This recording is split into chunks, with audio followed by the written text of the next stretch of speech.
Ketika saya membuat postingan yang ini, nggak disangka ternyata ramai sekali yang berkomentar. Tapi saya lebih tertarik ke komentar dua sahabat ini yang bercerita tentang pengalaman budidayanya. Katanya, cerita-cerita seperti ini dulu yang mendorong saya terjun di ternak ikan lele. Rupanya hanya cerita dongeng. Nah, pernyataan ini diamini oleh sahabat yang lain katanya, saya jual motor NMAX untuk usaha budidaya ikan lele. Bukannya untung, tapi malah ngambang semua ikan lelenya. Real, dongeng ini bang. Nah, pernyataan ini dipancing oleh salah satu sahabat lainnya, katanya berarti nggak ada pengalaman budidaya lele sebelumnya. Nah, dijawab lagi, hanya main teori, baca buku, dan ikut tutorial di YouTube. Malah kasihan ikan lelenya pada ngambang dan sedih liatnya. Kalau NMAX biarin aja terjual. Tuh bener kan? Selama ini para pemula hanya mengandalkan ilmu ikut-ikutan dan terlalu memaksakan teori orang lain untuk diaplikasikan di tempatnya. Ditambah lagi, iming-iming dari para kreator yang membuat video manis untuk mencari views dan dodol di media sosial. Makanya saya amat sangat berhati-hati dalam membuat konten video penjelasan tentang usaha budidaya ikan lele. Khawatir takut menyesatkan orang lain. Di beberapa video sebelumnya, pernah saya sampaikan bahwasanya dalam usaha budidaya ikan lele ada yang namanya analisa. Fungsinya agar kalian tidak kebablasan, agar kalian memiliki kontrol, agar kalian tidak tersesat, dan agar kalian tidak menyesal di kemudian hari. Singkatnya, analisa sebelum mulai usaha budidaya ikan lele ini adalah penyelamat kalian, dan nanti akan saya jelaskan apa saja yang perlu kalian analisa. Dari cerita di atas, kita bisa ambil hikmahnya bahwasanya kita diharuskan jeli dan teliti sebelum memulai usaha apapun, apalagi usaha budidaya ikan lele. Karena yang kita pelihara ini adalah makhluk hidup bernyawa, sulit untuk diprediksi dan sulit untuk dikira-kira. Semoga video ini banyak ditonton oleh para pemula agar mereka tidak salah jalan dalam memulai usaha budidaya ikan lele. Di sini saya akan menjelaskan beberapa poin penting yang perlu kalian analisa sebelum mulai usaha budidaya ikan lele.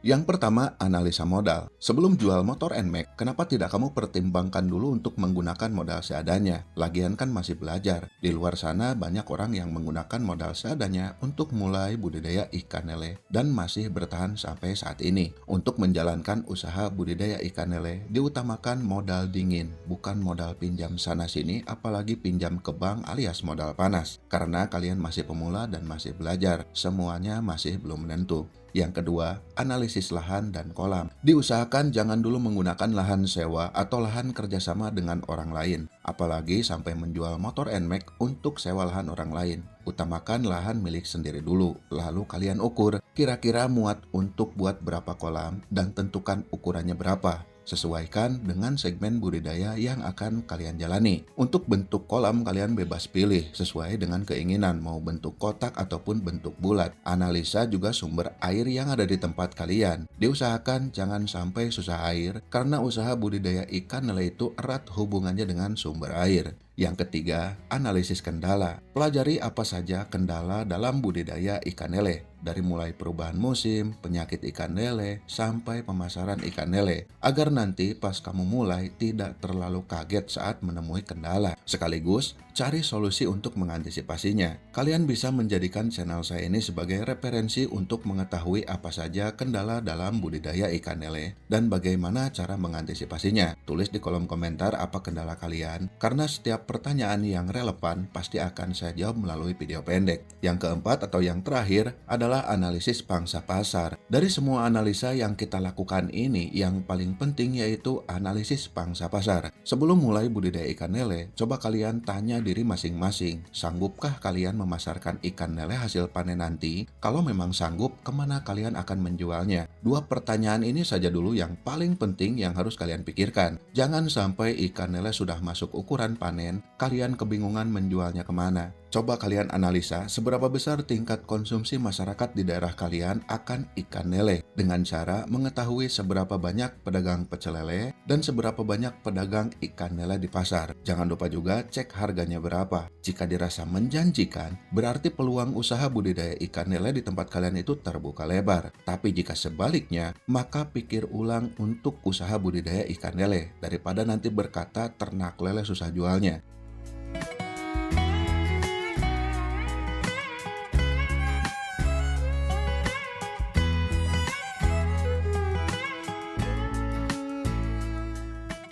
Jadilah pembudidaya ikan lele yang aktif. Jangan pernah menjadi pembudidaya ikan lele yang pasif. Jangan mengurung diri di kolam. Keluarlah, cari orang yang satu profesi dengan kita, yaitu sesama pembudidaya ikan lele di daerah kalian masing-masing. Biasanya peluang pemasaran ikan lele itu datang dari sesama pembudidaya. Jangan bergantung pada satu pasar atau satu tengkulak. Sebanyak mungkin kalian kenali para pengepul atau tengkulak, minimal 2 tengkulak. Jika yang satu lagi halangan, kalian tidak akan bingung jika ada cadangan. Hanya 4 ini saja yang perlu kalian analisis secara mendalam. Sisanya nanti kalian sambil berjalan coba analisa kembali sambil mencari cara terbaik atau praktek terbaik budidaya ikan lele di tempat kalian masing-masing. Kalau kalian jeli dan menerapkan analisa serta berpikir secara rasional sebelum mulai usaha budidaya ikan lele, pasti motor NMAX-mu selamat dan tidak berpindah kepemilikan. Lagian untuk memulai usaha budidaya ikan lele ini tidak harus dengan modal yang besar atau menerapkan sistem budidaya yang mewah. Kita bisa memulai usaha budidaya ikan lele dengan skala kecil untuk percobaan sambil menganalisa segala sesuatunya. Misalnya membuat 2 atau 3 kolam dulu ukuran kecil, misalnya ukuran 1x2 meter tinggi 1 meter, dengan media kolam yang murah saja dulu, yang penting kuat bertahan dalam 1 tahun. Habiskan waktu 1-2 periode budidaya untuk belajar dan analisa semua seluk-beluk usaha budidaya ikan lele termasuk pangsa pasarnya, terutama di daerah kalian masing-masing. Silahkan cari ilmu dari berbagai referensi, mau dari buku ataupun dari tutorial di media sosial. Tapi ingat, kalian harus memiliki filter yang kuat. Artinya, silahkan serap ilmu dari mereka sebanyak mungkin. Sekiranya berjalan lancar, kalian lanjutkan sambil terus berinovasi mencari cara terbaik di tempatmu. Tapi sekiranya mentok dengan cara tersebut, segera rubah. Jangan paksakan ikan lele dengan teori yang salah. Ikuti apa yang diinginkan oleh ikan lele menurut teori yang benar. Gunakan teknik ATM, yaitu amati, tiru, dan modifikasi. Semoga kalian paham dan terima kasih.